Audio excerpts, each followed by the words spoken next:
Welcome to Deep Dive by the Quiet Footnote. Today we're taking a deep, maybe critical look at a book that, well, it often gets tagged as just simple. Darren Hardy's The Compound Effect. Yeah, and that simplicity is deceptive, isn't it? It really is. We see it as more than just self-help. It feels like a kind of countercultural philosophy almost. So our mission today is to unpack why this guide to slow, kind of boring consistency is actually maybe more revolutionary than ever, especially now. Against all the instant gratification noise. Yeah. Exactly. And we want to distill the really actionable, sustainable stuff for you, our listener.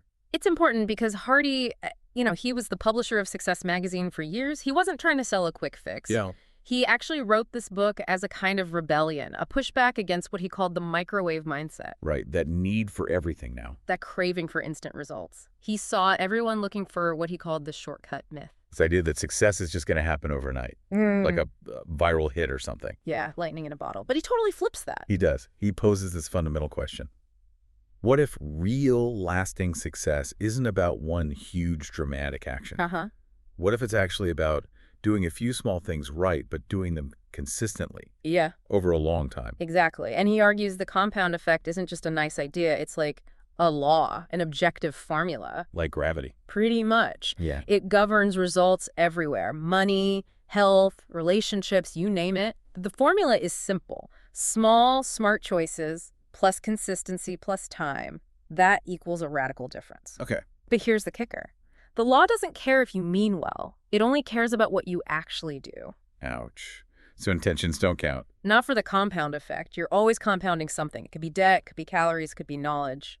Or wisdom. And the really tricky part is that you don't see it working at first, right? Yeah. It's invisible for a while. Totally invisible. That's why that 3 friends story he tells early on is so powerful. It shows how these tiny, almost undetectable choices, they end up creating massively different lives down the road. Can you walk us through that? Why is that story so good at killing that myth that, oh, small things don't matter? Well, it works because of the time delay. You've got 3 friends, right? Friend A makes tiny positive changes, reads 10 pages of a good book, cuts maybe 125 calories a day, just little things. Right. Friend B, they just cruise. No changes. Status quo. Right. And friend C makes tiny negative choices. Skips the gym again, adds a soda, watches a bit more junk TV. Again, really small stuff. Seems insignificant day to day. Exactly. And for like 18 months, maybe even 2 years, their lives look almost identical. Weight, bank account, career. Not much difference. But then the curve steepens, the math kicks in. Suddenly, in year 3, friend A is, looking fit, maybe got a promotion, feels great. Well, friend C. Friend C is maybe 30 pounds overweight, in debt, unhappy at work. The difference wasn't some big event. It was just the slow, steady accumulation of those tiny choices. Choices that were invisible until they weren't? Precisely, and it shows why most people quit. They give up just before the results become visible. That's a tough pill to swallow. Okay. Okay, so let's get into the how. Hardy gives us the tools, the architecture for making this work. First up, choices and this idea of radical ownership. Yeah, this is where it gets real. Hardy demands basically 100% responsibility, no wiggle room. Sounds intense. It is. He has this quote. It's pretty direct. You alone are responsible for what you do, don't do, or how you respond to what's done to you. Wow. He wants you to stop blaming luck or your upbringing or the economy or whatever. Every single choice, even how you react to something small, is like a vote for who you're becoming. Radical ownership. I mean, it sounds empowering, but also kind of exhausting. You mentioned he suggests keeping a choice awareness journal. If I have to track every little thing, every snack, every minute, doesn't that just add more stress? That's a really fair point. And Hardy isn't suggesting you do this forever. Think of it less like a life sentence and more like a diagnostic tool, maybe like temporary chemotherapy, as he puts it. Okay, a diagnostic. For how long? Just for a short period, maybe a week. The goal isn't perfect, lifelong tracking. It's about making the unconscious conscious. Just for that week, you jot down the small decisions, food, time, how you react emotionally, and you simply ask, did that move me closer to my goals or further away? Ah, I see. So it's about identifying patterns, not self-flagellation. Exactly. You shine a light on those default settings, those negative compounding habits you didn't even know were running in the background. Once you see them, then you can choose differently. That awareness itself is incredibly freeing. Okay, that makes more sense. So once you have that clarity, the next step is building habits. And Hardy really hammers this point. Habits trump motivation, Oh, yeah. He completely debunks the idea that success comes from just finding enough motivation or willpower. which is what most people think, right? If I just felt more motivated. Right. But he says motivation is like emotional jet fuel burns super hot, but runs out fast. You don't rise to the level of your goals, you fall to the level of your systems, your habits. So discipline is the key then. Discipline is the bridge. It gets you across the gap when that emotional high of motivation inevitably disappears. He uses that plane analogy too, doesn't he? The one about being slightly off course. It seems so simple, but kind of scary. It is simple, but it's profound. A plane just 1 degree off course. Over a short distance, no big deal. Really noticeable. But compound that tiny deviation over thousands of miles. You don't just miss your city, you end up on a different continent entirely. Wow. And that shows why consistency is so much more powerful than intensity. It's better to be slightly right every single day than dramatically right only once in a while. That steady consistency then builds what he calls Big Mo, momentum. Yes, momentum is the reward for that upfront discipline. He uses the flywheel analogy, pushing a giant, heavy flywheel from a standstill. Brutal. Feels like you're getting nowhere. Totally exhausting, feels pointless. But you keep pushing, keep applying that consistent effort, and slowly it starts to turn. Then it gets a little easier, it picks up speed. Until it's spinning almost on its own. Exactly. It gathers its own energy. That momentum carries you forward even when motivation dips, when you don't feel like it. And the most practical tip for keeping Big Mo going seems to be that never twice rule. Absolutely crucial. Missing one workout, one writing session. Okay, it happens. It's a slip. Life gets in the way. Right. But skipping 2 days in a row, that kills the momentum. That forces you right back to that grinding initial push phase of the flywheel. It's much harder to restart than to just keep going, even slowly. So you need systems to protect that momentum, like his idea of bookends. Yeah, having intentional routines to start and end your day. It creates structure, rhythm. It walls off time for what matters before the chaos of the day takes over, and helps you wind down intentionally, too. Okay, so we're tracking choices, building habits, gaining momentum. What's the biggest danger? What throws us off track? Hardy talks about influences. Yes, because success rarely happens in a vacuum. He warns you have to be really vigilant about your inputs.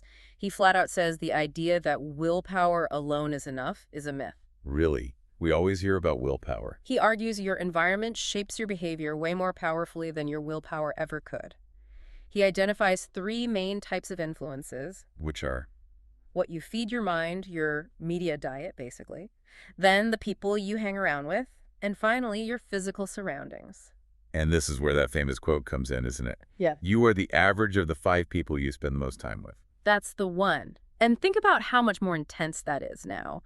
Our 5 people aren't just physical anymore. It's our social media feeds, the algorithms. Exactly. Our digital environment might be the biggest influence of all now. We have to guard that input fiercely. Okay, and the last piece of the architecture is acceleration, the champion's mindset. Right. This is about what happens after you've built momentum. It's about pushing past your perceived limits, leveraging that big mo. It's that extra 10% effort, the thing that separates the good from the truly great. That's a good way to put it. Can you think of an example of what that might look like?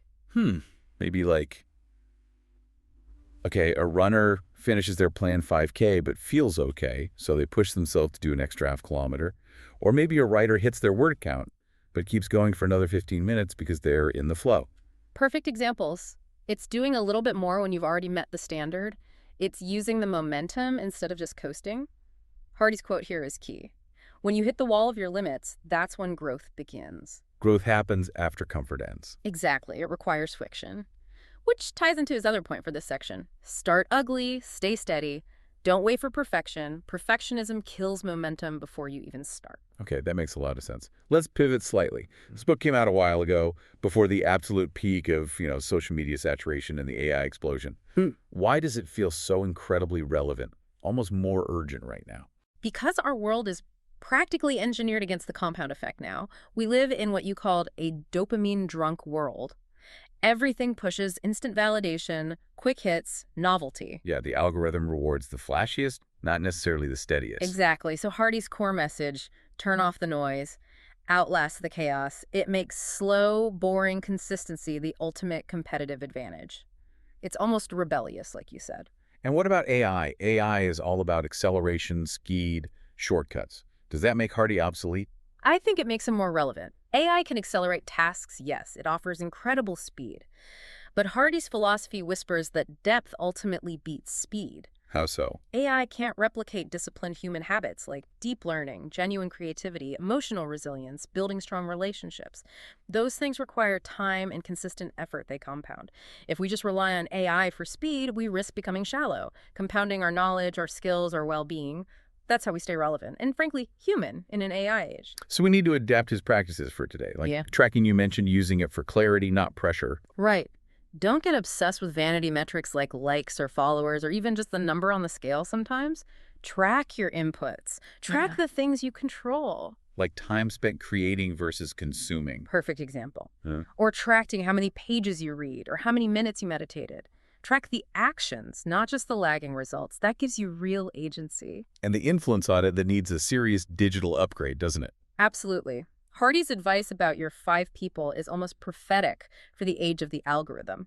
We have to actively curate our feeds before they curate us. Eating. If your feed consistently makes you feel anxious or inadequate or outraged, that's negative compounding happening in your mind. You need to consciously unfollow, mute, block, and replace that with input that's intentional, uplifting, educational. Your feed is shaping you constantly. That's powerful. And you also mentioned extending compounding to mental hygiene. Compound calm. Yeah, it's applying the same principle. Instead of thinking you need a week-long retreat to fix your burnout, which is intense, not consistent, focus on tiny daily doses of stillness, like 3 slow breaths before you grab your phone in the morning, or a 10-minute walk outside deliberately without headphones. Small things. Tiny things. But done consistently, they compound into greater clarity, resilience, better focus. You're building mental fitness bit by bit. Okay, let's try to boil this all down. If we had to capture the absolute essence, the core laws of this quiet mastery, what would the top 5 takeaways be? Okay, number 1, consistency beats intensity, always. Got it. Number 2, habits outlive motivation. Build systems, don't rely on feelings. Makes sense. 3, track your progress. What gets measured gets managed, but focus on tracking your inputs, the actions you control. Right, inputs, not just outcomes. 4, guard your circle fiercely. Your environment, both physical and digital, shapes your behavior more than you think. And 5, start ugly, stay steady. Perfectionism is the enemy of momentum. Just begin and keep going. Those are solid. And the book is full of quotable lines.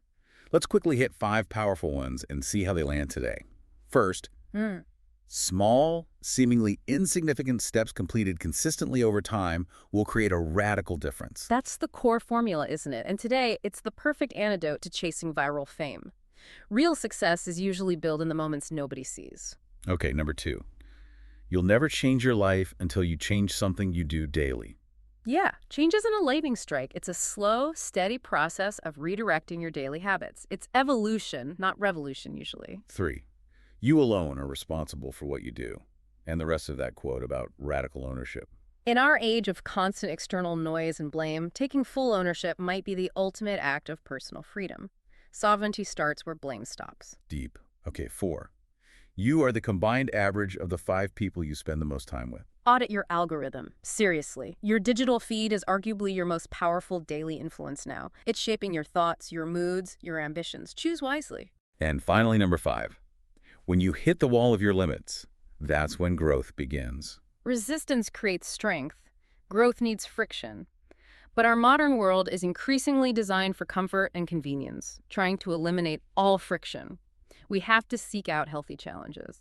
Looking at all this, the practical steps, the mindset. You mentioned there's maybe an unheard message underneath it all. I think so. Beneath the very pragmatic, almost business-like tone, Hardy is teaching something deeper. It feels like alignment. And maybe even devotion. Devotion, how so? Discipline isn't meant to be punishment. It's how you devote yourself to what you claim is important. Consistency isn't just robotic action. It's love and motion. It's how you honor your values, your goals, your future self, day after day. So the book is more than just tactics. It's a path to self-governance. Exactly. It's a manual for sovereignty. Learning to be your own cause, to rely on internal alignment rather than constantly seeking external validation or motivation. Wow.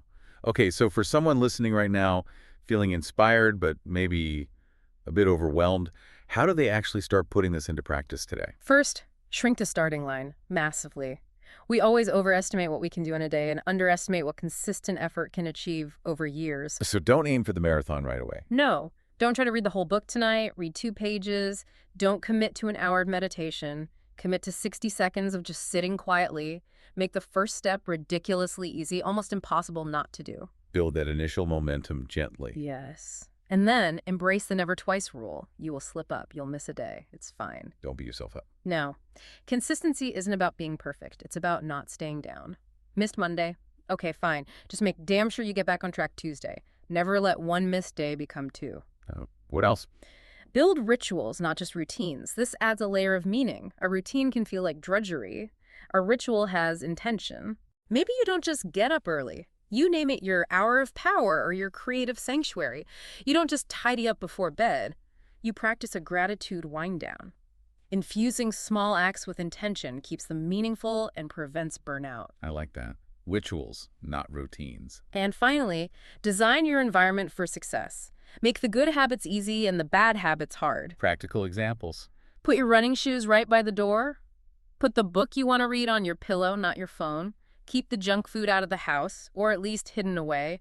Shape your space so your desired choices become the path of least resistance. Makes sense. Reduce friction for the good stuff, increase it for the bad. Exactly. You're making it easier to be the person you want to become, even on autopilot. So wrapping this up after our deep dive, the clear message from the compound effect seems to be about finding your anchor. It's about steady, measurable wins in a world that's just obsessed with speed, noise, and overnight sensations. It truly is the long game. It really is. And it leaves you with a profound question, almost a challenge, about the nature of how things work. Hardy sort of implies this, and it's worth pondering. The compound effect is how the universe rewards quiet integrity. Ooh, quiet integrity. That's a powerful thought to sit with. So the challenge for you listening is this. Choose just one. One small, smart, maybe even boring choice you can implement starting today. Maybe it's tracking one input for 15 minutes. Maybe it's implementing that never twice rule for one habit. Just one thing? Just one thing. And commit to tracking it or just doing it for the next 7 days. Remember, you don't need a miracle cure. You just need to build a little bit of momentum.